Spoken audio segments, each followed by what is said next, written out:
नमस्कार, स्वागत है ओ लेवल M3 R5 की पाइथन की सीरीज में। आज हम लोग पढ़ने वाले हैं पाइथन में रिटर्न फंक्शन, वेरिएबल स्कोप और बाकी की जो चीज़ें पाइथन की पिछली क्लास में हमने छोड़ दी थी, वो बाकी के सारे फंक्शंस के साथ आज हम काम करना सीखेंगे।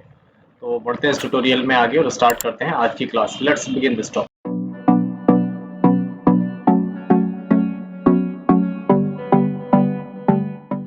तो हमने पैरामीटर और आर्गुमेंट देख लिए हैं। अब हम देखने वाले हैं पाइथन में फंक्शन के साथ में हम वेरिएबल कैसे यूज करते हैं। वेरिएबल को यूज करने के लिए हमें वेरिएबल के स्कोप पता होने चाहिए। तो पाइथन में दो मुख्य स्कोप होते हैं। पहला होता है लोकल स्कोप और दूसरा होता है ग्लोबल स्कोप।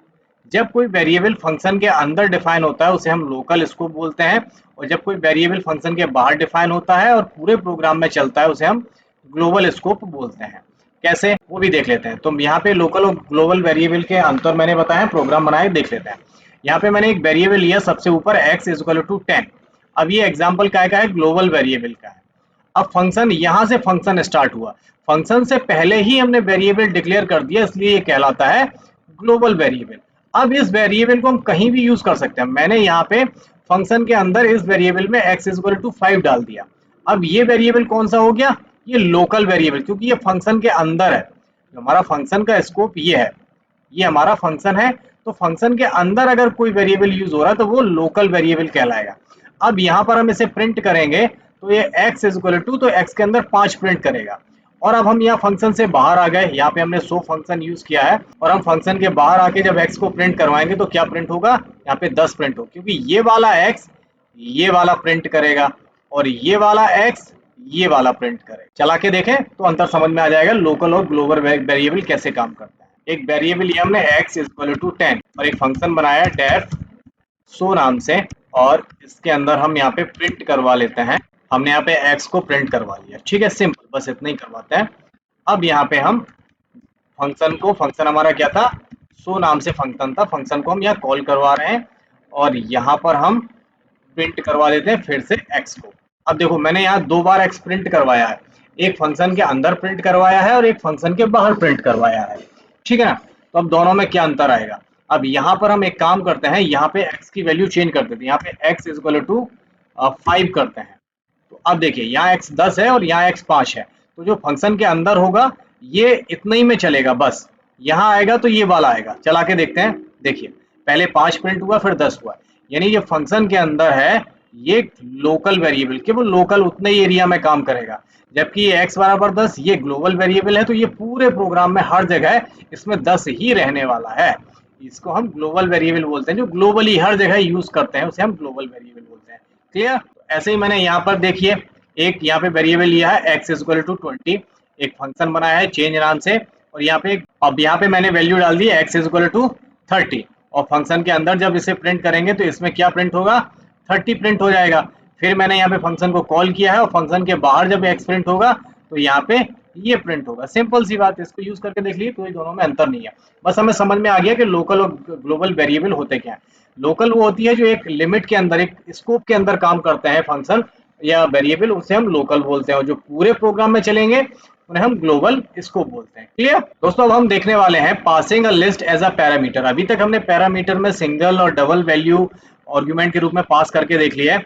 अब हम लिस्ट के रूप में पास करवा के देख सकते हैं। हम किसी भी फंक्शन में स्ट्रिंग, नंबर, लिस्ट, डिक्शनरी आदि में किसी भी प्रकार का डेटा पैरामीटर के रूप में भेज सकते हैं, और एक ही प्रकार का डेटा रूप माना जाएगा। उदाहरण के लिए यदि पैरामीटर के रूप में लिस्ट भेजते हैं तो यह फंक्शन पहुंचने तक भी एक लिस्ट ही होगी। मैंने यहाँ पे एक फंक्शन बनाया है ना, फंक्शन को नाम दे दिया माई फंक्शन, और यहाँ पे वेरिएबल दे दिया फूड। फूड नाम से पैरामीटर है, ठीक है। अब फूड में जो भी पैरामीटर, वो जो भी आर्गुमेंट आएगा वो फूड में स्टोर होगा।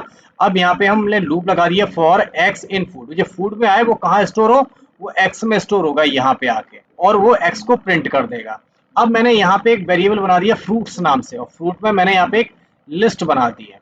हमेशा लिस्ट बनती है, स्क्वायर ब्रैकेट से लिस्ट बनती है, तो हमने यहाँ पे 3 फ्रूट डाल दिए हैं। अब ये जैसी फंक्शन यहाँ पे कॉल हुआ तो फ्रूट्स में क्या है? ये तीनों चीजें यहाँ पर जाएंगी और वो एक एक से इनको प्रिंट करता रहेगा। This is called list passing. ये वो लिस्ट भी आर्गुमेंट के रूप में हम पास कर सकते हैं। हम लिस्ट कर सकते हैं, टपल कर सकते हैं, सेट कर सकते हैं, डिक्शनरी कर सकते हैं, सब कुछ सेम तरीके से करना है। इसको चला के देख लेते हैं। एक फंक्शन बनाया डेफ से, माई फंक्शन के नाम से, माई फंक्शन के नाम से फंक्शन बनाया और यहाँ पे पैरामीटर पास कर दिया फूड नाम से, और हम यहाँ पे फॉर यूज करेंगे और फॉर में एक वेरिएबल लेंगे आई इन फूड। ठीक, तो हम पहले तो इसका भी एक स्कोप बना लेते हैं, फिर ये फोर का अलग स्कोप बनेगा, तो इसके लिए भी हमने ये लगा दिया। ठीक है, अब यहाँ पे हम आई को प्रिंट करवा लेते हैं। ये अब हमारा पूरा एक फंक्शन बन गया जिसमें फूड पैरामीटर है और इस फूड की वैल्यू आई में आएगी और आई प्रिंट होगा। ठीक है, अब वैल्यू क्या आएगी वो हमें यहाँ पर देखना। तो हम एक लिस्ट बना लेते हैं फ्रूट्स नाम से, और मैंने यहाँ पे एक लिस्ट बना ली है फ्रूट्स नाम से।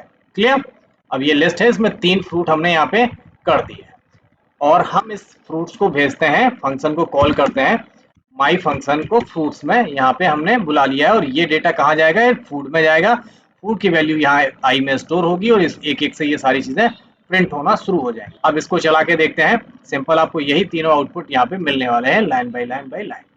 Clear, this is how to use list as a parameter.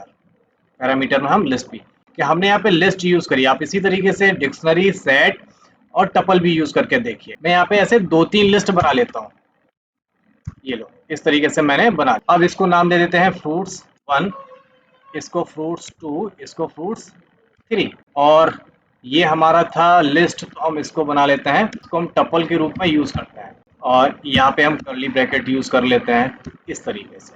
अब इस फंक्शन को भी कॉल करना पड़ेगा हमें, तो हम फंक्शन भी हम यहाँ पे 3 बार कॉल कर लेते हैं।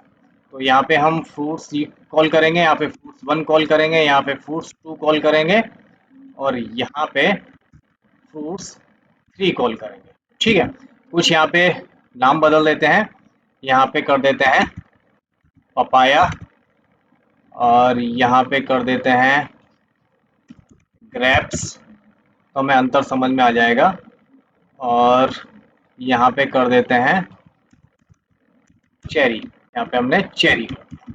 अब ये देखिए, ये हर बार अलग अलग वैल्यू को यहाँ पे स्टोर करेगा फूड में। देखो चला के देखते हैं, पहले एप्पल बनाना चेरी आया, फिर आया पपाया बनाना चेरी, फिर ग्रेप्स बनाना चेरी, फिर चेरी बनाना चेरी। ये लिस्ट कॉल हो गई, फिर इसके बाद सेट कॉल हो गया, फिर डिक्शनरी, और इस तरीके से हम सारी चीजें कॉल करवा सकते हैं। क्लियर, तो this is how to pass list as a parameter. आप लोगों को समझ में आ गया होगा। आगे बढ़ते हैं, अब देखने वाले हैं फंक्शन के साथ रिटर्न स्टेटमेंट कैसे यूज करने वाले हैं। तो जब हम किसी फंक्शन को कोई परिणाम या रिजल्ट वापस देने के लिए बनाते हैं तो हम रिटर्न कीवर्ड का यूज करते हैं। इसे फंक्शन के बाहर उस वैल्यू को प्राप्त किया जा सकता है और आगे उपयोग में लिया जा सकता है। अभी तक हम लोगों ने पढ़ा था कि फंक्शन के अंदर की जो वैल्यू है उसे हम फंक्शन के अंदर ही प्रिंट कर सकते हैं, बाहर नहीं ले सकते हैं। लेकिन अगर हम रिटर्न स्टेटमेंट यूज करते हैं तो उसे हम फंक्शन के बाहर भी ले जा सकते हैं। कैसे, उसके लिए हम यहाँ पे देखिए एक प्रोग्राम बनाया है। मैंने यहाँ पे 2 पैरामीटर लिए हैं, ए और बी। ठीक है, एक फंक्शन है जिसको नाम दिया ऐड। यहाँ पे एक वेरिएबल ले लिया है रिजल्ट, रिजल्ट में ए और बी को ऐड करवा रहे हैं, यानी सम करवा रहे हैं, और यहाँ पर हमने रिटर्न पैरामीटर में रिजल्ट को रिटर्न करवा दिया। ठीक, तो अब रिजल्ट में जो टोटल आएगा वो कहाँ जाएगा, यहाँ पे, और वो क्या हो रहा है, रिटर्न, यानी वापस जा रहा है। अब इसके बाद हमने फंक्शन को यहाँ पे कॉल करवाया। यहाँ पे पहले फंक्शन कॉल करवाने से पहले हमने एक और वेरिएबल लिया सम, और सम में हमने ये एड्रेस की वैल्यू पास करवा दी। जो एड्रेस फंक्शन था इसको कॉल करवाया, ये 10 वैल्यू चली गई ए में और 20 की वैल्यू चली जाएगी यहाँ पे। अब इनका टोटल होगा और टोटल कहाँ स्टोर हो जाएगा, रिजल्ट में। ठीक है, अब देखिए क्या हुआ, तो हमने यहाँ पे प्रिंट करवा दिया सम, सम प्रिंट करवा दिया। तो सम में क्या जा रहा था, ये जो वैल्यू रिजल्ट वाली यहाँ पे स्टोर हुई इनकी यहाँ पे, तो रिजल्ट वैल्यू वापस आएगी कहाँ, यहाँ पे, और वो काय में स्टोर हो जाएगी, सम में, और यहाँ पे सम प्रिंट हो जाएगा। जबकि अगर हम यहाँ ना करते, अब इसको चला के देखते तो अच्छी तरीके से समझ में आएगा। एक फंक्शन लिया डेफ ऐड नाम से, और यहाँ पे हमने ए और बी 2 वेरिएबल ले लिए हैं, और एक यहाँ पे रिजल्ट ए और बी में इनका टोटल करवा दिया है, और यहाँ पे रिजल्ट को रिटर्न भी करवा रहे हैं। अभी हम रिटर्न नहीं करवाते हैं, यहाँ पे प्रिंट करवाते हैं। हम यहाँ पे प्रिंट करवा देते हैं रिजल्ट। क्लियर, चलिए अब हमारा ये फंक्शन बन गया। अब हम यहाँ पे फंक्शन बनने के बाद यहाँ पे हम कॉल करवाते हैं, ऐड को कॉल करवाया मैंने यहाँ पे, और ऐड के अंदर वैल्यू डाल दी मैंने 10 और 20। ठीक है, ये ए में 10 चला जाएगा, बी में 20 आ जाएगा, सिंपल। अब हम यहाँ पे जब इसे प्रिंट करवाएंगे तो देखिए प्रोग्राम को अगर चलाते हैं तो क्या आएगा, यहाँ पे 30 प्रिंट करवा दिया इसने, ये वाला। ठीक है ना, अगर मैं यहाँ से ये वाला जो रिजल्ट है उसे यहाँ प्रिंट करवाऊं, अगर मैं यहाँ पे लिख दूं, यहाँ पे मैंने एक स्ट्रिंग ले लिया दिस इज, और यहाँ पे मैं रिजल्ट प्रिंट करवा दूं। अब समझ में आ रहा है? अब रिजल्ट है कहाँ, रिजल्ट किसका हिस्सा है, फंक्शन का हिस्सा है, और इस रिजल्ट को हम यहाँ पर प्रिंट करवाना चाहते हैं। अब इसको हम जब चलाएंगे तो हमें सिर्फ 30 मिला, ये वाला मिला, यहाँ पर ये वाली चीज प्रिंट नहीं हुई। क्यों नहीं हुई? क्योंकि फंक्शन अपना डेटा अपने अंदर ही रखता है, बाहर नहीं भेजता है। इस प्रिंट को, इस कमांड को, इस फंक्शन को आप इस फंक्शन से बाहर आप यूज नहीं कर सकते। क्लियर? सिर्फ हम इसे कॉल करेंगे, कॉल करने के बाद वो यहीं पे प्रिंट होगा, वो नीचे नहीं आएगा। ये वाली लाइन प्रिंट नहीं हो रही है। अगर प्रिंट होती तो दिस इज भी लिख के आता ना यहाँ पे, तो ये प्रिंट नहीं हो रही क्योंकि फंक्शन अपने बाहर ये वाली स्टेटमेंट नहीं भेजेगा। अब इस केस में हम यहाँ पर अगर यूज कर लेते रिटर्न, तो मैं यहाँ पे यूज करता हूँ रिटर्न और रिजल्ट लिख देता हूँ। अब ये रिटर्न होके कहाँ आएगा, तो उसके लिए हम एक काम करते हैं, यहाँ पे ही हम प्रिंट यूज कर लेते हैं, प्रिंट, और यहाँ पे जो वैल्यू आएगी तो उससे पहले हम यहाँ पे कोई स्ट्रिंग भी पास करवा देते हैं। तो मैंने यहाँ पे लिख दिया दिस इज। अब देखिए मैंने यहाँ पे लिख दिया प्रिंट दिस इज, और यहाँ पे फंक्शन को कॉल किया, तो फंक्शन के कॉल की जो वैल्यू होगी वो यहाँ, रिजल्ट की जो वैल्यू होगी वो यहाँ आ जाएगी, और वो यहाँ पे इसका टोटल करके यहाँ पे प्रिंट कर देगा। तो क्लियर? आपको समझ में आ गया कि रिटर्न करने से क्या होता है? रिटर्न करने से हम रिटर्न की वैल्यू को फंक्शन के बाहर भी यूज कर सकते हैं। अगर हम रिटर्न नहीं करेंगे तो ये फंक्शन के अंदर ही रहेगा। अगर हमने रिटर्न कर दिया उसके आउटपुट को, तो हम फंक्शन के बाहर उसे कहीं भी यूज इस तरीके से कर सकते हैं। This is how to use return function. तो दोस्तों आई होप आप लोगों को समझ में आ गए होंगे कि हम फंक्शन के साथ किस तरीके से काम करने वाले हैं। अगले ट्यूटोरियल में हम और सारे फंक्शंस को पढ़ने वाले हैं, जो लाइब्रेरी फंक्शन होते हैं, जो इनबिल्ट फंक्शन है, उनके बारे में पढ़ेंगे और अच्छी तरीके से समझेंगे। मिलते हैं अपने अगले ट्यूटोरियल में अगले पॉइंट्स के साथ। तब तक अपना ख्याल रखिए, स्वस्थ रहिए, सफाई बना के रखिए। टेक केयर, गुड बाय, जय हिंद।